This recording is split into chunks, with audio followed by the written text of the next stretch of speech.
Hello friends, welcome back to my channel. My name is Ankur Bedarta. दोस्तों, जाट को आने में रह गए हैं 7 दिन। आज हो गए 3 अप्रैल।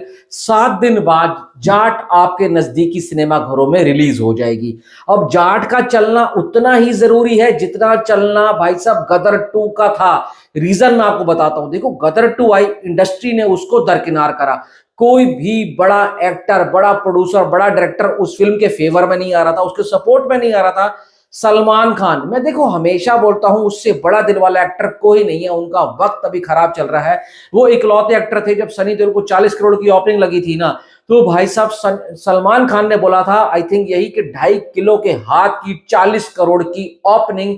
गदर 2 ने वो कोहराम मचाया था ना, जो आज भी बॉक्स ऑफिस के ऊपर उसके निशान है। भाई साहब 6 दिन रेगुलर 30-30 करोड़ का बिजनेस करने वाली फिल्म बनी थी।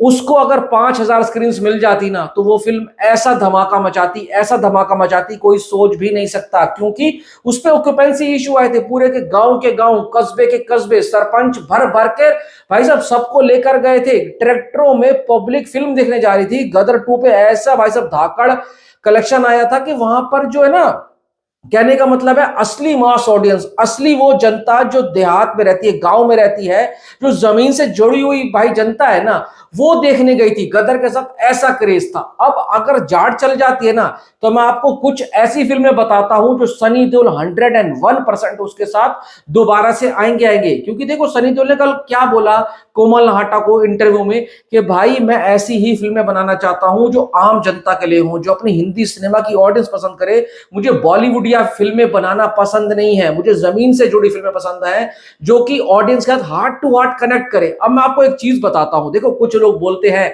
मास मास मास एक्टर।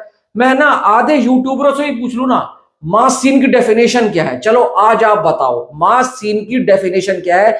मैंने जितना सीखा है ना, फिल्में देख देख के सीखा है, फिल्मों के बारे में पढ़ पढ़ के सीखा है, फिल्मों के स्क्रीन प्ले को मैंने ढंग से पढ़ा है और उसको एज्यूम किया है और उसको समझा है कि स्क्रीन प्ले कहना क्या चाहता है। स्क्रीन प्ले की ताकत यह होती है कि आपको बांध कर रखे। सनी देओल की फिल्म आपको याद होगी, घातक था ना, सातों को एक साथ मारूंगा कातिया। मैं वो जोश से इसलिए नहीं बोल रहा हूं, आपको मैं एक सीन बताता हूं। उसमें एक सीन था जिसमें अमरीश पुरी साहब की डेथ हो जाती है, और कोई भी अमरीश पुरी साहब की अर्थी को कंधा देने नहीं आ रहा होता, तो कौन देता है कंधा? अकेले सनी देओल। वो जब उठाता है उसको और लेकर जा रहा होता है ना, तो उस सीन के अंदर जो जो चीजें थी वो आपको बताता हूं। उस सीन में क्या था? इमोशन था, एंगर था, गुस्सा था, अंदर पल रहा क्रोध था, और सबसे बड़ी बात इंगेजमेंट थी और एक्साइटमेंट थी। एक मास सीन की डेफिनेशन ये है, जब आपकी जनता एज ऑफ द सीट के ऊपर आकर बैठ जाए और उस सीन को देखे और सर पकड़ ले, भाई ये क्या है। क्योंकि पता था उस सीन के बाद जो सनी देओल कोहराम मचाएगा ना, उसको कहते हैं इंगेजमेंट, उसको कहते हैं एक्साइटमेंट, कि आने वाले सीन का पहले सोचने लग गया।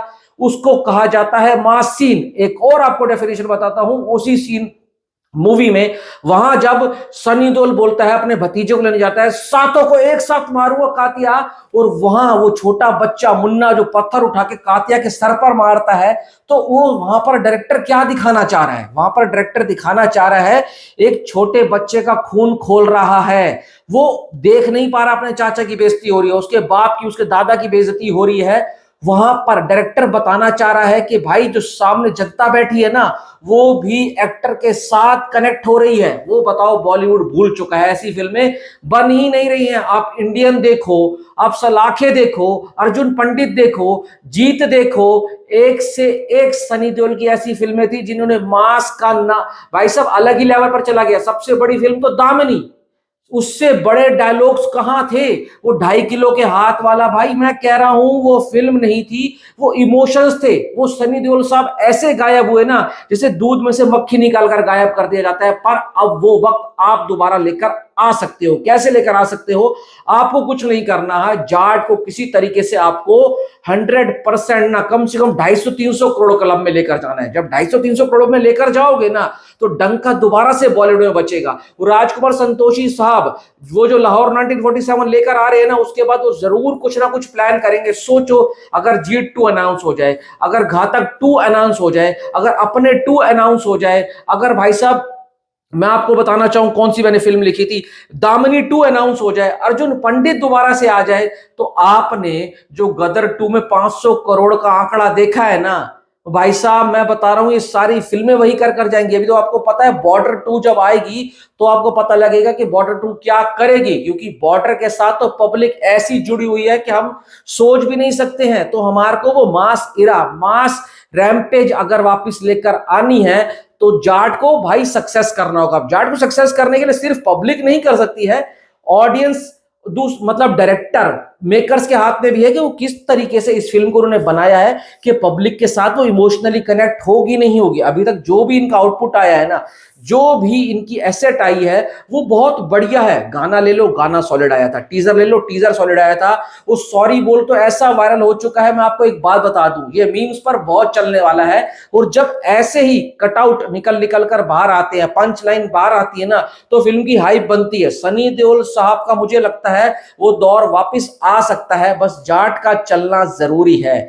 जाट चलेगी तो ये सब फिल्में अनाउंस होंगी, और ये फिल्में जब अनाउंस होंगी तो अनाउंसमेंट के साथ ही ना, आज जो डायरेक्टर, आज जो प्रोड्यूसर, आज जो एग्जीबिटर सनी देओल से पीछे भाग रहा है, उन्होंने क्या बोला जब जाट की कहानी मुझे मैत्री फिल्म्स ने सुनाई, ये तो गोपी चंद की कहानी थी, मतलब मैत्री वालों ने उनको कहानी सुनाई थी ना, तो बॉलीवुड का कोई भी डायरेक्टर उनके साथ काम करने को राजी नहीं था।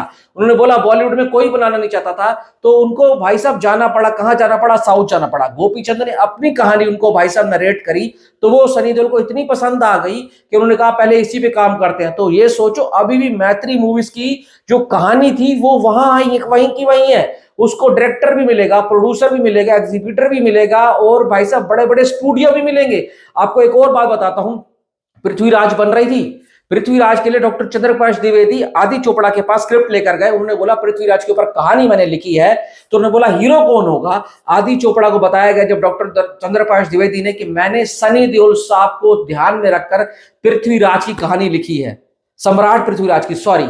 तो आदि चोपड़ा ने पता क्या बोला कि मेरे को ऐसा एक्टर ला कर दे जिसका बॉक्स ऑफिस पुल लो। नहीं बनेगी सनी देओल के साथ ही फिल्म। वो किसको लेकर आए, वो लेकर आए अक्षय कुमार को, जिन्होंने नकली मूंछ लगाई, बाल नकली लगाए, पगड़ी पहनी, धोती पहनी, और ऊपर भाई साहब कुर्ता पहना, और उतर गए नकली तलवार लेकर मैदान में। हश्र क्या हुआ, 60-65 करोड़ के अंदर वो खत्म हो गई फिल्म, 60-65 करोड़ के अंदर। अब सोचो पृथ्वीराज की कहानी अगर सनी देओल साहब के साथ ढंग से बना दी गई होती तो आज क्या होता।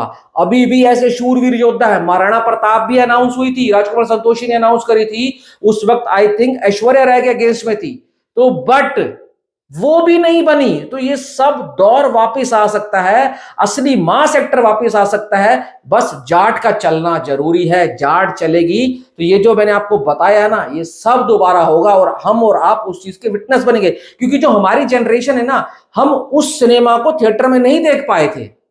अब हमारे को अगर वो मौका मिलेगा तो हम जरूर जाएंगे, बट उसके लिए आपको जाट को चलाना जरूरी है। Thanks for watching.